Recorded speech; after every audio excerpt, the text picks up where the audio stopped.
Bom dia, igreja, a paz do Senhor. Leitura bíblica de hoje para darmos continuidade à nossa série de devocionais. Quando Deus fecha uma porta que você queria abrir, o dia de 4, nós vamos falar sobre o propósito do tempo de espera e redirecionamento. O fechamento de uma porta geralmente nos coloca em um corredor de transição. Esse tempo de espera não é tempo perdido, mas sim em que Deus ajusta a rota para algo alinhado ao seu propósito acontecer. Quantas vezes estamos esperando aquela vaga de emprego que a gente chega, faz a entrevista e pumba, não deu certo. Ou a gente pega, tá esperando que aquela promoção saia de qualquer jeito e a gente vai lá e pimba, a promoção não saiu. E a gente se coloca no lugar de quê? De reclamar. Poxa, Senhor, mas eu queria tanto, eu queria tanto. Por que que não aconteceu? Por que que não deu certo? Não se pergunte o porquê, mas sim o para quê. Muitas das vezes o Senhor tem algo melhor para te oferecer lá na frente. Um cargo melhor, uma promoção melhor, um salário melhor. Deus sabe exatamente tudo, não é o pouco, é o tudo. Deus sabe tudo o que te entregar. O que te entregar em tuas mãos e o que abençoar tanto a você quanto aqueles que te cercam. Porque quando você recebe um salário ou você recebe uma promoção, o dinheiro não é só para você, mas para ajudar a outras pessoas também que necessitam e que estão ao seu redor que você pode ajudar. Vamos começar com nossos versículos chaves do dia de hoje. Vamos abrir em Jeremias 29, versículo 11. Porque sou eu que sei os planos que tenho para vocês, diz o Senhor. Planos de fazê-los prosperar e não lhe causar danos. Planos de dar a vocês esperança a um futuro. Ou seja, os planos de Deus são maiores do que os nossos. Deus tem planos de nos dar futuro. Não são planos vazios os planos de Deus. São planos concretos, são planos recheados de bênçãos, de milagres, de felicidade. Eu posso dizer para vocês, há um tempo atrás, eu estava doida por uma promoção no meu trabalho. E tentei diversas vezes, 3 anos tentando para a mesma vaga. 3 anos tentando. Tentei a primeira, passei e fiquei em banco de talentos. Tentei a segunda, passei e fiquei em banco de talentos. Tentei a terceira, passei e fiquei em banco de talentos. Aí falei, vou mudar de área. Tentei uma outra área, passei e fiquei em banco de talentos. Fiquei em banco de talentos durante 3 anos da minha vida. E isso, para mim, me amadureceu de uma forma extraordinária. O que eu adquiri com esses 3 anos de banco? Eu falei, bom, eu tenho potencial, a empresa enxerga potencial em mim. O que está faltando? Minha chefe olhou e falou para mim essa semana passada.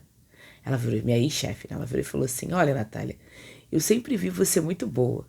Só faltava a sua formação superior. E você fez. E aí, tá aí. Agora tá promovida. Então, eu fui promovida depois de 3 anos, né? Não pela vontade da minha chefe, mas pela vontade de Deus. Deus quis assim, dessa forma.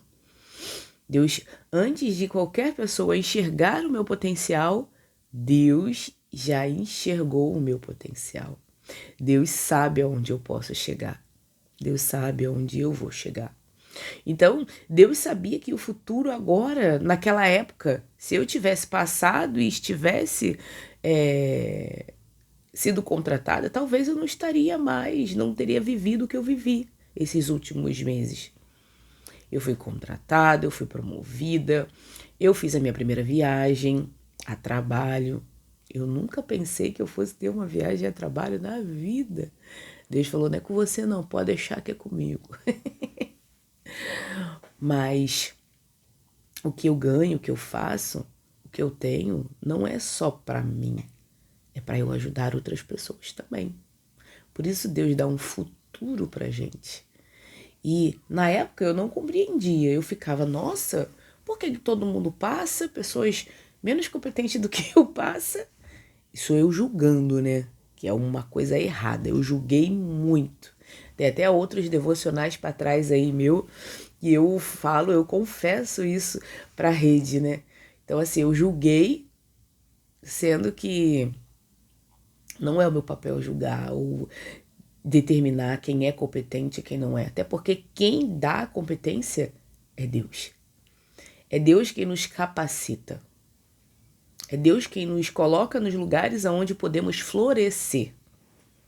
Então, eu com um olhar meio julgando que, não, fulano passou, mas fulano não tem isso, fulano não tem aquilo, fulano não tem, mas vai adquirir. Assim como eu não tenho e estou adquirindo. E é simples assim. Mas hoje eu tenho uma maturidade diferente. O Senhor, Ele me trabalhou para eu estar onde eu estou. O Senhor fez um rebuliço na minha vida para que eu pudesse hoje estar no cargo que eu estou e colhendo os frutos que eu estou colhendo, sabe? O Senhor, Ele me preparou, o Senhor me qualificou para isso. E por Ele me qualificar, hoje eu tenho uma visão diferente, né, das coisas.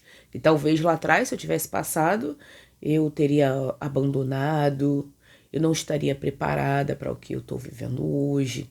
Então, se você hoje está passando por essa mesma situação de será que isso é para mim?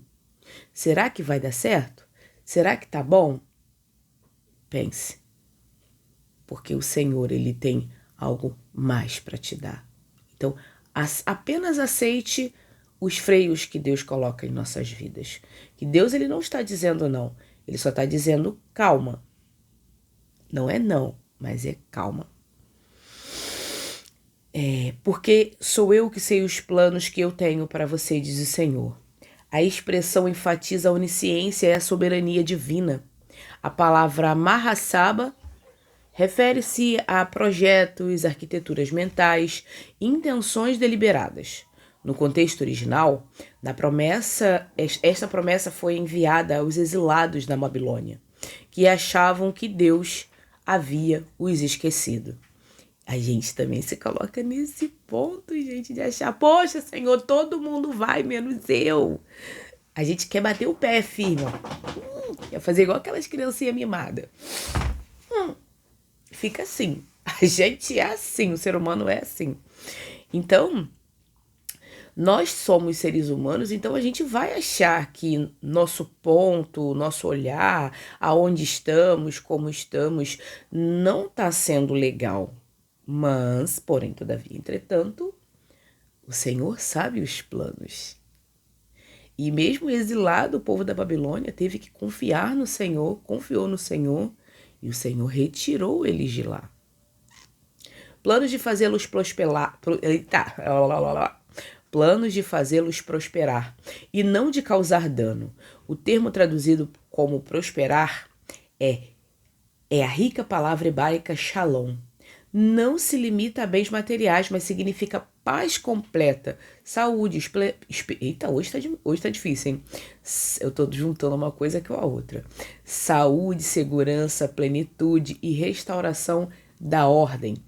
Os planos de Deus excluem a ruína definitiva. Os planos de dar a vocês esperança e um futuro. Aharet. Refere-se ao fim, ao destino final, à prosperidade. Tekiwa. Vem da raiz que significa corda, transmitindo a ideia de um vínculo seguro que nos puxa em direção ao amanhã. Deus garante que a história do seu povo não terminava no cativeiro, mas em um destino cheio de propósitos. E é assim comigo e com você. Deus garante um futuro cheio de propósito, um destino cheio de propósito. Aonde você está hoje é o lugar exatamente aonde você tem que estar. O lugar que eu estou hoje é exatamente o lugar que que Deus quer que eu esteja. E assim futuramente vai acontecer. Deus está traçando um plano para a minha vida, assim como está traçando para o seu também. Basta você confiar. Deus, ele não quer que você reclame, que você murmure. Deus quer única e exclusivamente que você confie. Deus quer a sua total confiança.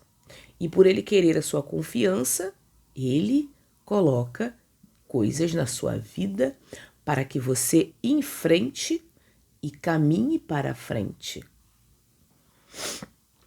Mesmo quando você se sentir no exílio, em meio às crises, ao tempo de espera, lembre-se de que Deus não perdeu o controle do seu projeto. Os planos dele para a sua vida, eu estou juntando. Os planos dele para a sua vida visam o seu bem espiritual e a sua restauração eterna. Acalme seu coração. Acalme que o tempo de Deus já está chegando. Não coloque a carroça na frente dos bois, mas coloque Cristo Jesus à frente de tudo. Ele quer te ajudar. Ele quer te abençoar. Ele vai te abençoar. Romanos capítulo 8, versículo 28. Sabemos que Deus agencia todas as coisas para o bem daqueles que o amam, daqueles que foram chamados de acordo com o seu propósito. Sabemos, Paulo não expressa uma mera opinião ou desejo vago, mas uma certeza dogmática e inabalável compartilhada pela igreja cristã. Que Deus age em todas as coisas para o bem. O verbo sinergel, de onde vem sinergia, indica que Deus orquestra, combina e trabalha ativamente através de todas as circunstâncias. Não é uma parte, são todas as circunstâncias. Seja alegria, dores, tropeços ou perseguições, para produzir um bem maior.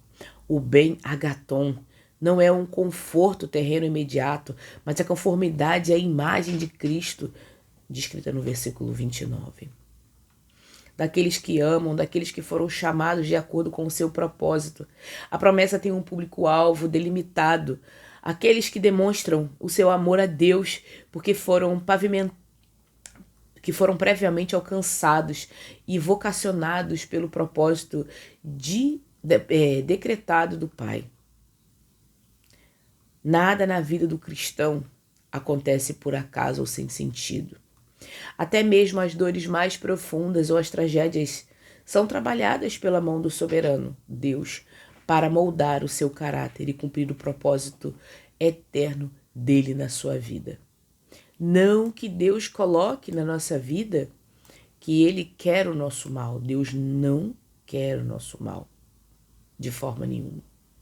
Mas ele permite para nós sermos moldados para um caráter aprovado por ele. Não uma vida vazia, mas uma vida de propósito. Porque é isso que Deus quer para a nossa vida. Deus, ele deseja uma vida de propósito, não uma vida vazia, mas sim uma vida com propósito. Salmo 27, versículo 14. Espere pelo Senhor, seja forte e corajoso. Espere pelo Senhor. Esse salmo me confortou durante muito tempo na minha vida. Me ajudou a muitas situações, momentos aos quais eu queria desistir, mas o Senhor, ele não permitiu.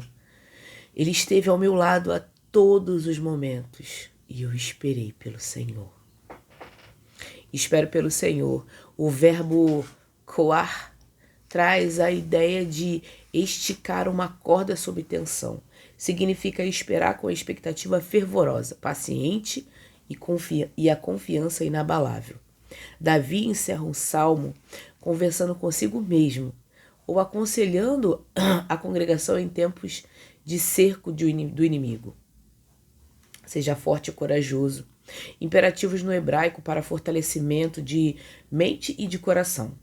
A força espiritual para suportar a demora de Deus não é uma energia natural, mas uma disposição recebida através da oração e da meditação na sua fidelidade. Espere pelo Senhor. A repetição do mandamento no início ao fim do versículo funciona como uma ênfase poética e espiritual. A única atitude sensata e vitoriosa diante do impossível é renovar continuamente a nossa esperança no Senhor.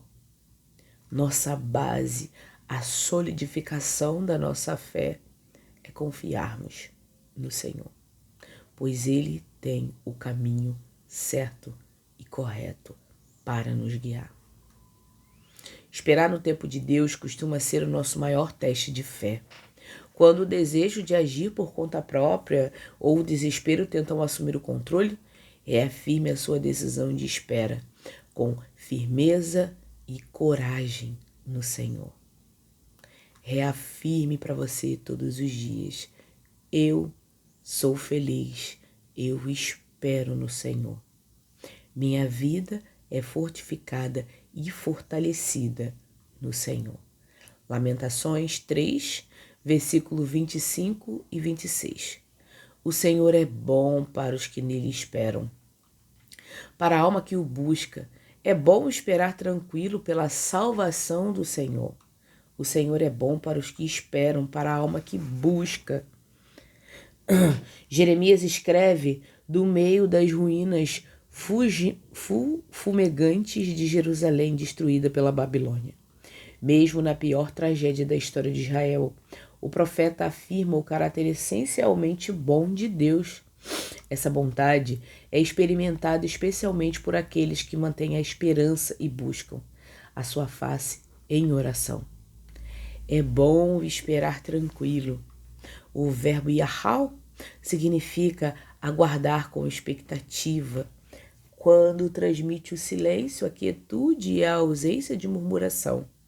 O sofrimento ganha dignidade e alívio quando a pessoa para de combater a Deus e recolhe em silêncio, submisso e confiante pela salvação do Senhor.